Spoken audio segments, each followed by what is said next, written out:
What's up, guys? Good evening and welcome to Roma Theory. This is absolutely massive, as we've already pre-announced this week, as I will pre-announce in this video. And just the wait for this game is big. This is a massive game. We're coming into this game with an advantage, which is not just an advantage based on the table, based on the opportunity that we have to go +7 on Juventus, but we have a natural advantage that biology explains, and that is fatigue coming from Juventus and the game that they played. That's something that I want to touch on today. Will be a good chance to give you my opinion on the Champions League situation, on the Juventus game that I did watch. But this is I think the importance of Sunday's game.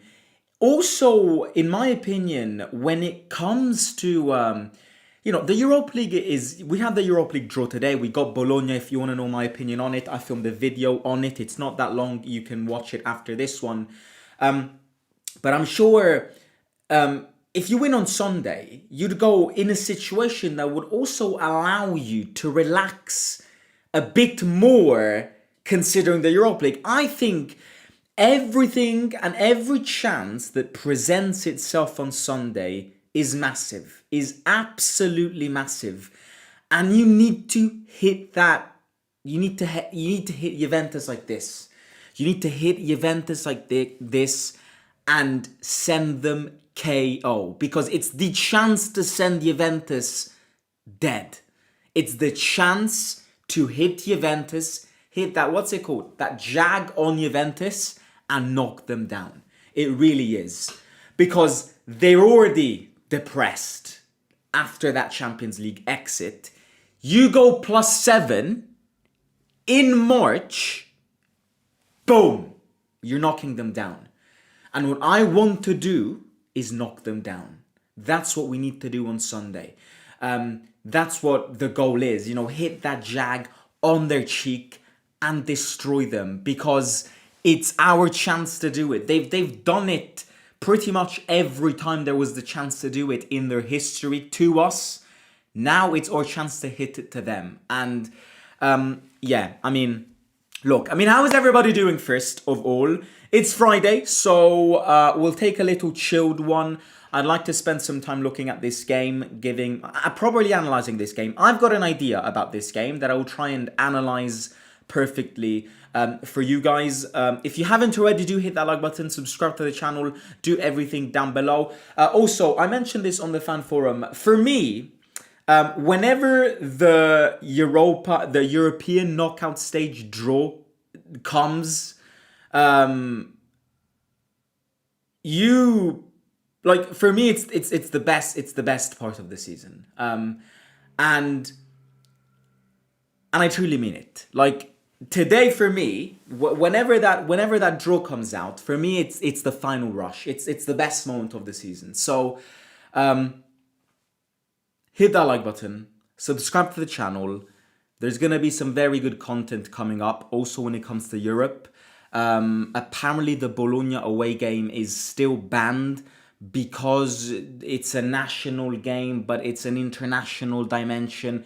But apparently the Bologna game is banned, which absolutely sucks. But hopefully we go through and we can try to do something in the future. But yeah, do hit that like button, subscribe to the channel. Oh yeah, it's a jab, not a jag. I'm sorry, I'm an idiot. I'm not a massive boxing expert at all. Yeah, a jab. I meant a jab and not a jag. I apologize. Okay. I say we start with the biggest things, with our biggest advantage.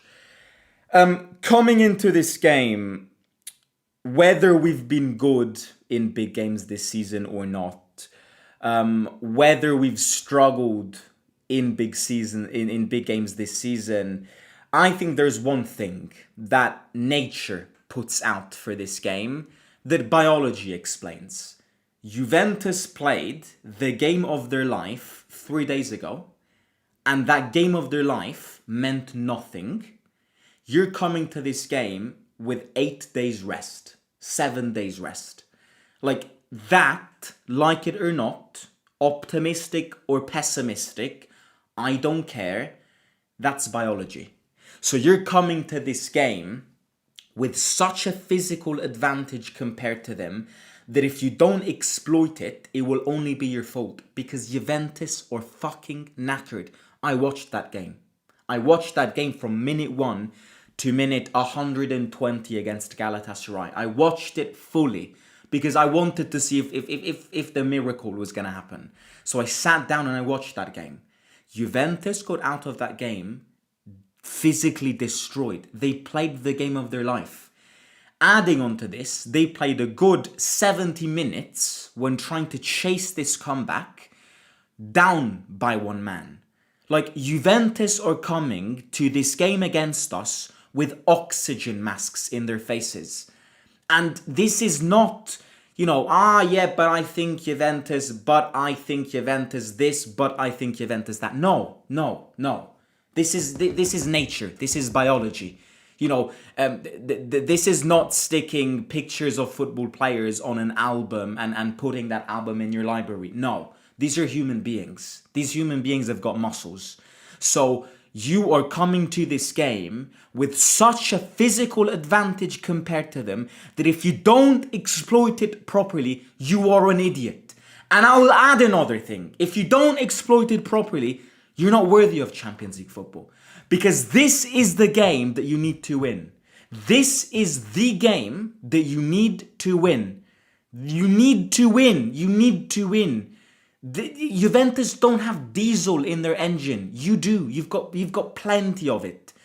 Juventus are driving their car and going wherever it will go, wherever it can bring me without me putting diesel in it, it will bring me. It won't last long. It will not last long. It can last 40 minutes. It can last 45 minutes. It can last 15 minutes.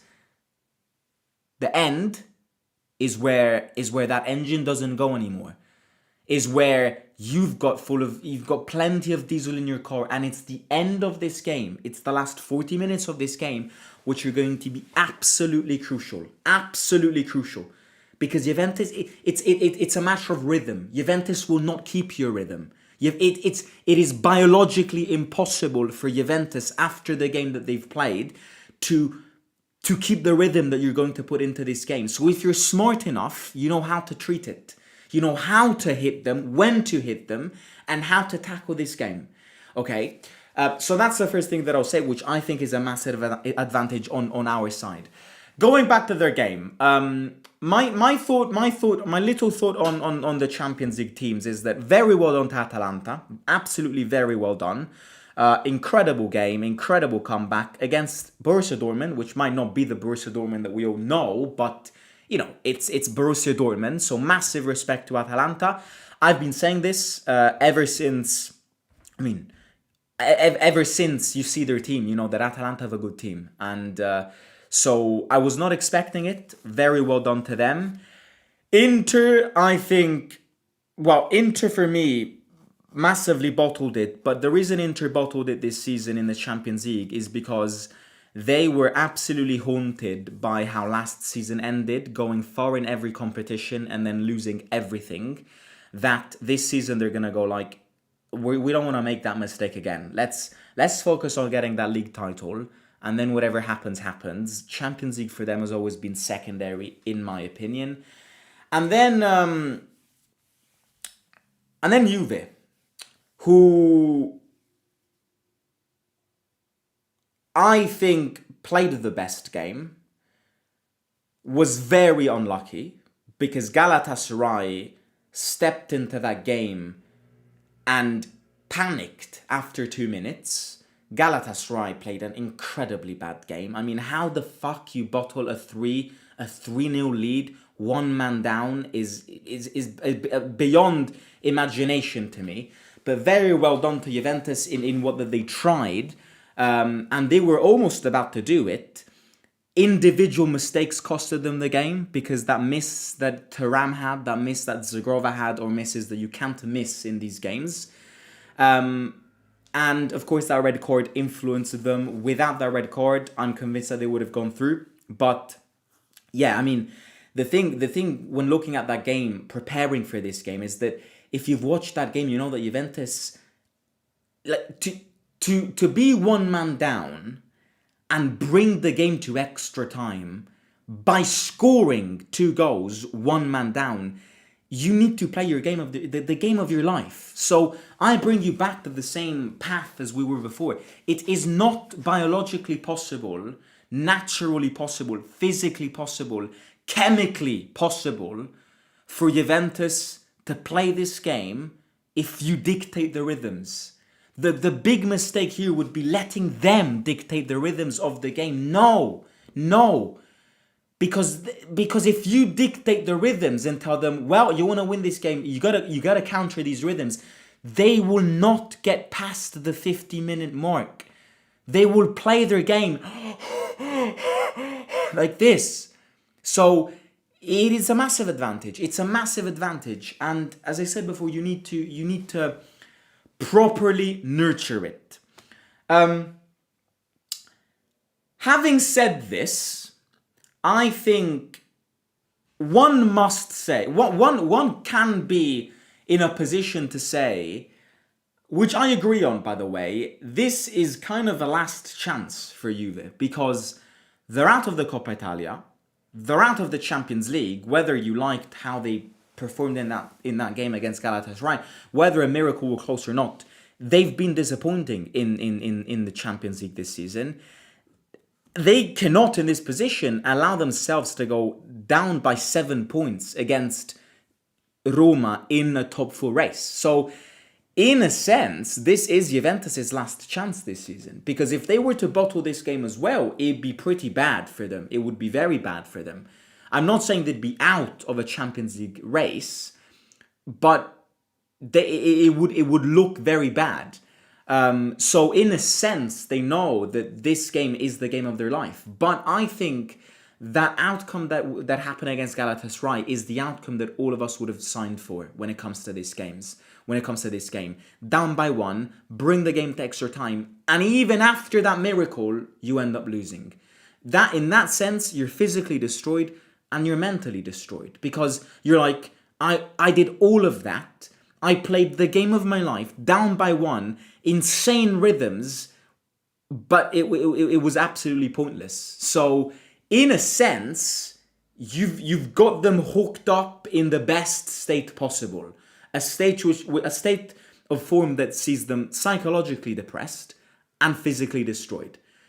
But now that is using that, you have to play your game, because if you're not the one to exploit these circumstances, then you're not going to win this game. So in a sense, the analogy that I go here is the table is set perfectly. We would have all asked for this dynamic to happen in order for us to face them, but now you got to do your job.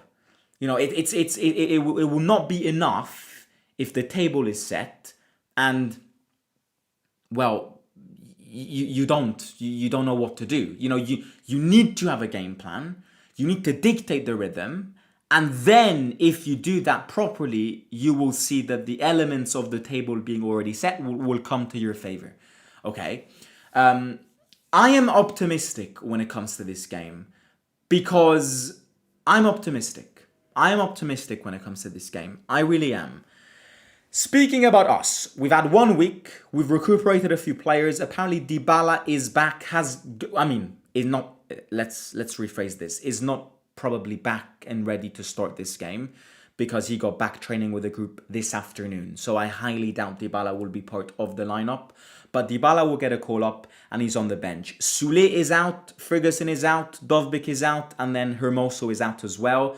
My predicted 11 is that. I'm going to look at that in a second. One thing that I will say is that this is a set point. If you haven't been here for the past videos, this is your set point.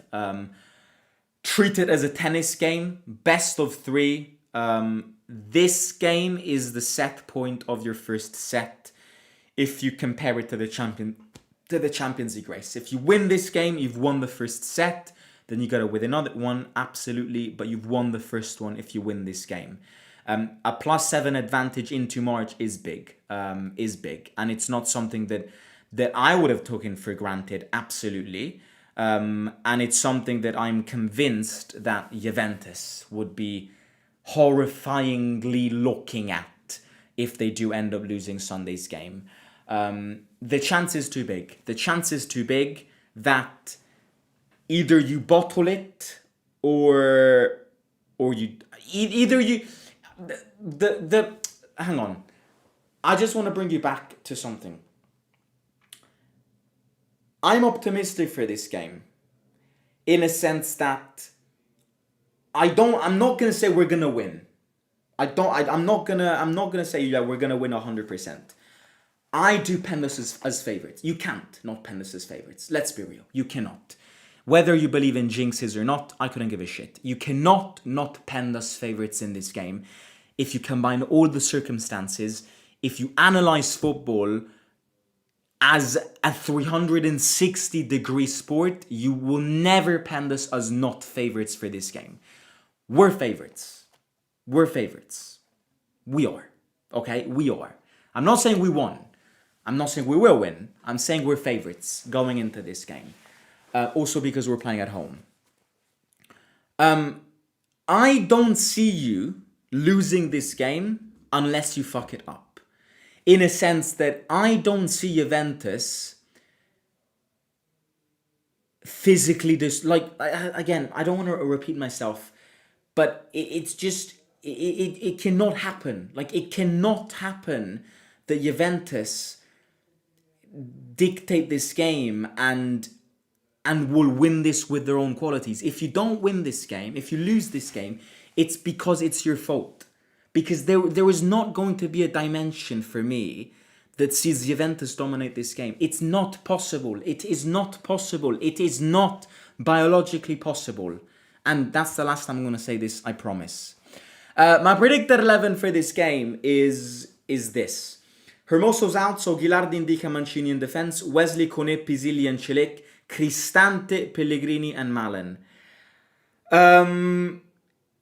I think Cristante will start in the position that made us win the last game, in the position where he plays best, because we don't have many other solutions. I would say if Cristante starts deep down, then I see Venturino start. I don't see Zaragoza start.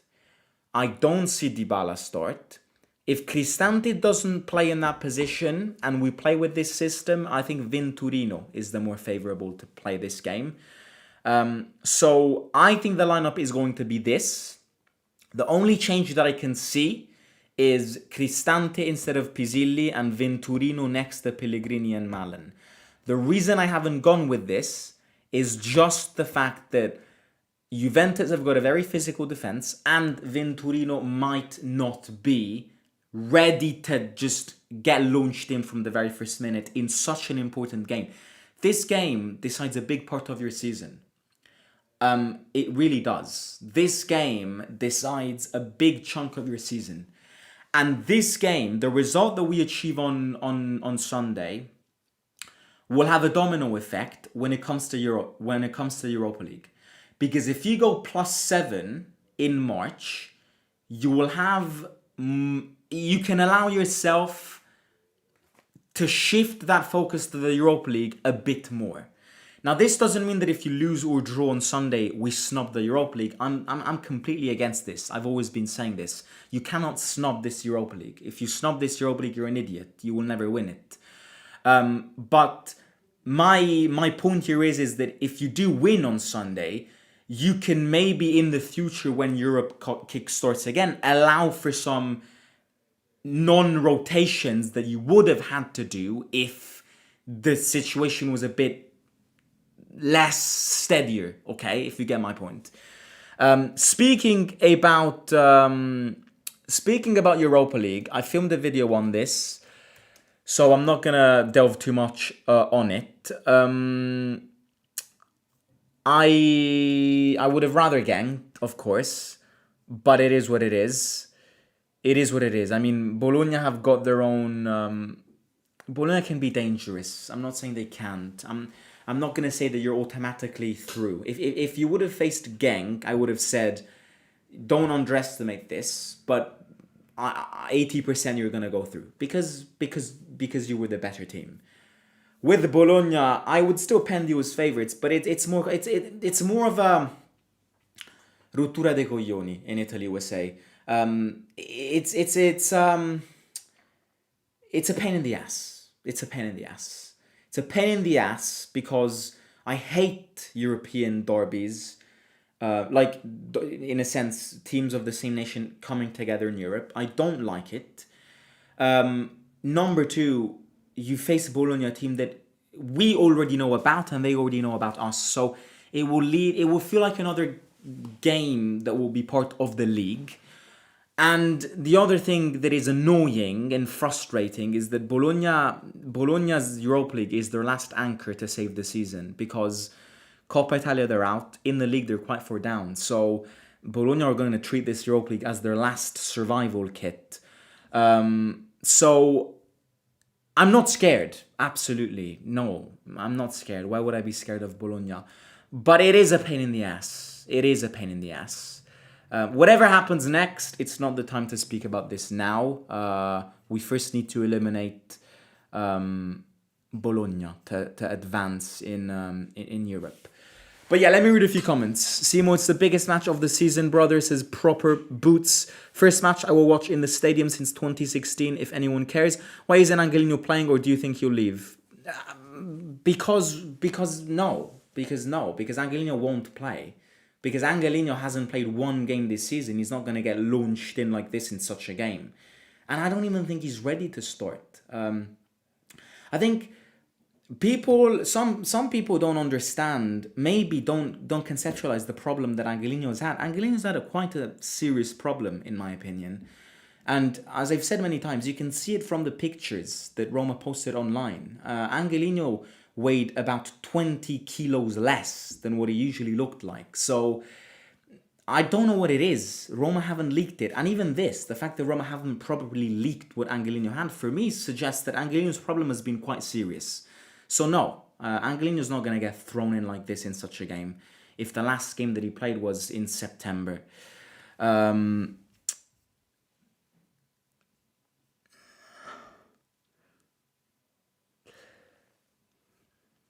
I'm from Latin America and I hear a lot that Dybala is about to join Boca Juniors in a few months, but I also hear that Icardi wants to return to Italy and Rome would be the destination. Please no.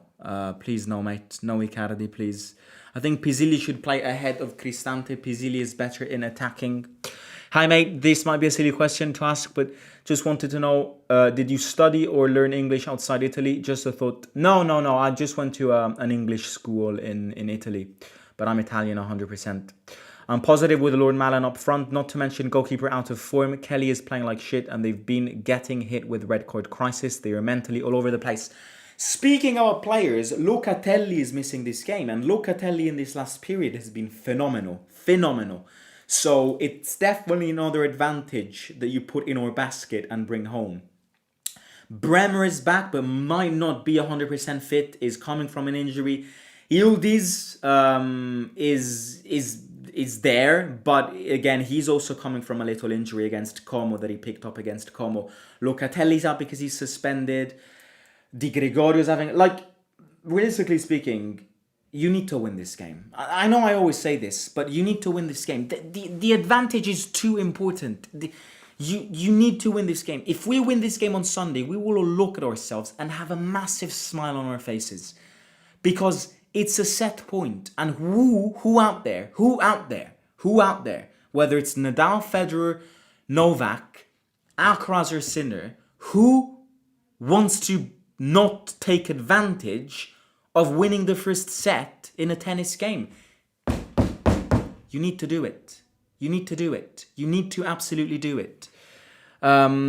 Okay, guys, I'm going to catch you soon. Hit that like button, subscribe to the channel, buckle up. This is the time of the season to buckle up. Please hit that like button, do it. It supports the video, the channel, the algorithm a lot. Share this video with your friends and families. Subscribe to the channel. my dream is to get closer to 20k. Whenever that will happen, I'm not interested in. I just want this channel to hit 20k one day. It would be a dream. So please subscribe, do all of that good stuff. Tune in, come back, because as I said at the beginning, this part of the season is the most thrilling, is the most adrenalinic, and it's the best part of it as a whole. But yeah, bring it on. I'll catch you soon. Simo out.